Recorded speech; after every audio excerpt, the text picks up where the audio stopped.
Shalom, selamat siang kepada para juri terhormat, para mentor, dan para peserta terkasih dalam Kristus Yesus. Saya Jeffrey Lim akan mempresentasikan mengenai IT for God Club. Tuhan memberikan kita dua mandat.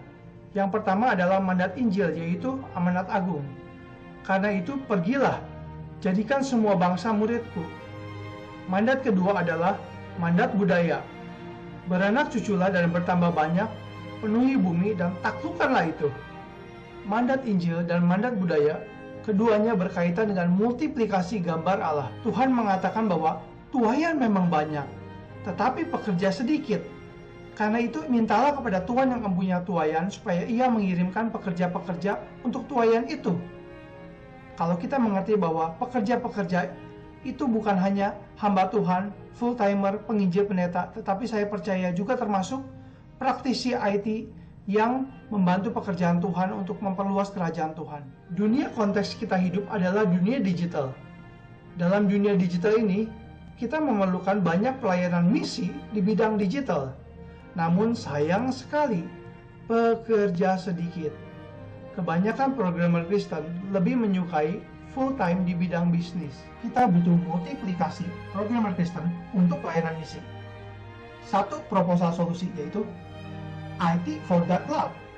IT for God Club, kami mengajarkan anak-anak remaja untuk belajar IT untuk pelayanan, membuat aplikasi Alkitab. Ini sebelum pandemi. Dan kami mempunyai proposal baru, yaitu dari teacher kepada teachers dan dari teacher kepada student. Modeling multiplikasinya lebih diperluas dan ada tipe online dan tipe offline.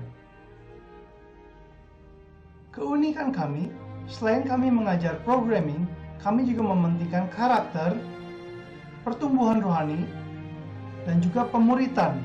Kami bersekutu bersama-sama dalam fellowship. Strong point kami adalah kami mengembangkan kurikulum yang didasarkan pada pengalaman dalam mengembangkan aplikasi Alkitab Studi Bible MySabda. Kurikulum ini sudah dikerjakan 185 halaman PDF, akan terus direvisi dan diupdate berkelanjutan. Dalam kurikulum ini ada step by step bagaimana murid-murid akan diajarkan dari project menuju project dan sampai menuju aplikasi Alkitab yang lebih lengkap. Kita bisa melihat kurikulum ini di dalam website Learning Management System yang sudah ada di website ini. Mari kita lihat demonya.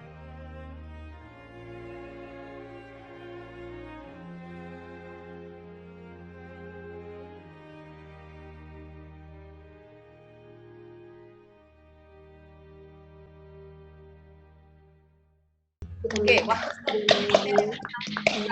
pada Pak David, juri 2. Ya Bu, saya langsung aja ya Bu ya, mengingat waktu. Ya. Kalau saya lihat sih memang secara visi dan konsep Pak Jeffrey ini sih sangat menarik dan sangat baik ya, karena pertama memang sebagai praktisi di bisnis di dunia IT kita juga tahu bahwa memang shortage sekali soal orang IT di dunia bisnis saja sebenarnya ada shortage, apalagi yang memang punya kerinduan untuk pelayanan itu satu. Jadi secara ide itu sangat baik kalau menurut saya. Tapi memang karena ini kan sebenarnya presentasinya kan ideathon, kalau saya boleh ini kan ideathon. Saya sebenarnya kalau dalam presentasi ini baru melihat sekedar, kebanyakan sih lebih ke arah visi ya Pak ya. Tapi secara konsep pelaksanaan memang bagian itu mungkin kita perlu tahu lebih jauh, karena saya belum bisa melihat lebih jauh mengenai pelaksanaannya. Contoh misalkan tadi kan kurikulum memang ditampilkan sedikit ya, step-stepnya apa saja. Tapi kan juga tadi kalau saya lihat, kalau saya nggak salah itu kan, by the way ya, saya tahu sebenarnya project ini dari sebelum Code for God, jadi saya bisa ada beberapa pertanyaan. Salah satu kan keunikannya fellowship ya, fellowship bahwa bisa ada PA, pelayanan dengan anak-anak. Nah, tapi mungkin bisa dijabarkan untuk lebih detailnya, karena ini ideathon, konsep pelaksanaan fellowship-nya itu seperti apa?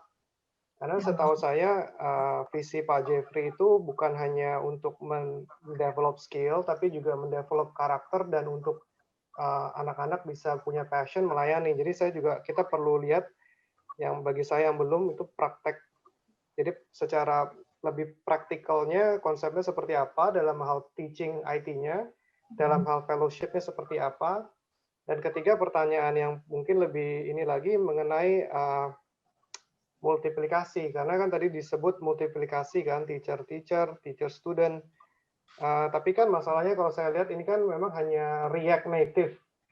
Dan sepertinya yang mengerti React Native itu kan sebenarnya juga subset of developer. Developer udah sedikit yang mau melayani, dan ini kan cuman, nah itu mungkin sesuatu yang bisa dipikirkan bagaimana sebenarnya kurikulum ini bukan hanya untuk React Native, tapi bisa diadopsi juga mungkin kalau menurut saya mungkin untuk ya programmer Java atau sebagainya, karena kan tujuannya adalah untuk melatih anak-anak untuk memiliki kingdom impact. Nah itu respon saya sih dari presentasi tadi.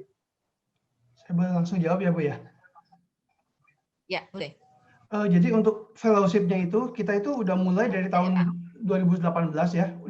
Jadi sebelum mulai itu kita doa dan sebagainya, kita ada renungan, kadang-kadang saya bawakan renungan, dan kemudian juga saya suka memberikan wawasan-wawasan Kristen kepada anak-anak gitu. Dan saya sendiri menjadi role model bagi mereka bahwa saya pun melayani Tuhan, menghabiskan waktu saya banyak untuk pelayanan gitu, untuk itu. Dan saya kasih wawasan kepada mereka, dan kita doa sering ada. Saya juga Bible study leader-nya mereka, sering Bible study leader bersama gitu. Dan waktu bikin aplikasi My Sabda juga kita suka aplikasi itu digunakan untuk Bible study bersama gitu ya. Nah, satu lagi kalau saya jawab pertanyaan Pak David yang soal multiplikasi ya. Ya jadi kita untuk ini kita akan mengembangkan sistem online juga gitu. Kita akan mau sembangkan sistem online, dan juga itu kalau lihat di dalam hasil yang hari ini, hasil yang hackathon ini, ternyata bukan cuma React Native, tapi saya itu IT for God Club itu mengajak bukan saya aja teachernya, tapi ini satu gerakan untuk kita bersama-sama. Udah ada Pak Juli itu membuat satu modul di dalam itu bagaimana mengajar bikin website gereja dalam masa pandemi ini untuk broadcasting gitu. Gimana satu lagi Pak Domi membuat virtual choir gitu. Jadi itu ada modul-modulnya, kita jadi bukan cuma saya doang gitu. Saya udah mulai terbuka di hackathon ini, ternyata mungkin bisa dikembangkan lebih scalable lagi gitu. Kira-kira begitu waktunya. Ya, terima kasih. Masih ada waktu 1 menit. Saya ingin berikan Pak Baskara untuk memberikan tanggapan atau pertanyaan, Pak. Iya, saya setuju dengan Pak David tadi ya, harus lebih diperluas lagi, dan juga mungkin bisa mencontoh beberapa platform yang sudah settle seperti Udemy, seperti Patreon, dan juga ada bagian di mana sustainability dari project ini. Karena kedepannya apakah nanti pengajar-pengajar yang masuk ini, kita sebutlah teachers, apakah mereka bisa mendapatkan sebuah fee atau semacamnya, ataukah hanya semuanya volunteer saja. Karena saya yakin bahwa prinsip di mana hatimu berada, di situ uangmu berada, itu juga perlu diperhatikan gitu. Karena jangan sampai apa yang dibuat itu menjadi diinjak-injak gitu, karena memang itu gratis, seenaknya saja masuk, seenaknya keluar, seenaknya absen, seenaknya. Nah ini yang perlu dipikirkan mengenai sustainability ke depannya. Dan juga yang penting adalah marketing dari project ini. Itu penting sih. Gitu aja Bu. Iya, ada 10 detik. Pak Jeffrey mau tanggapi?